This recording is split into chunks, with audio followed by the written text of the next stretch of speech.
شان شاہد نے بھارت میں کام کرنے کی مشروط حمایت کر دی۔ معروف فلم سٹار اور ہدایت کار شان شاہد نے بھارت میں کام کرنے کی مشروط حمایت کر دی۔ حال ہی میں ورسٹائل اداکار نے نجی چینل کے ایک پروگرام میں شرکت کی، جہاں انہوں نے مختلف موضوعات پر کھل کر اظہار خیال کیا۔ دوران شو میزبان کے بھارت میں کام کرنے کے حوالے سے ایک سوال پر اداکار شان شاہد نے کہا کہ میں کسی کو منع نہیں کرتا، اگر کوئی کام کرنا چاہتا ہے تو ضرور کرے، اپنی شناخت بنائے۔ میزبان نے زور دیتے ہوئے اپنا سوال دہرایا کہ اگر آپ کو آفر ہو تو کیا آپ بھارتی پروجیکٹ میں کام کریں گے؟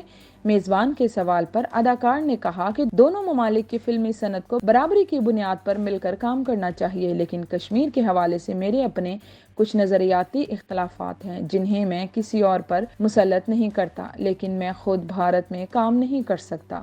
یاد رہے کہ شان شاہد بھارت میں جا کر کام کرنے کے سخت خلاف ہیں۔ ان کا کہنا ہے کہ ان کو متعدد مرتبہ بھارت سے کام کی آفر آئی، لیکن انہوں نے ٹھکرا دی کیونکہ انہیں لگتا ہے کہ ان کے ملک نے انہیں بہت عزت دی ہے، تو کیوں نہ یہیں رہ کر کام کیا جائے۔ شان شاہد کے اس جذبے کو ان کے مداح بہت سراہتے ہیں۔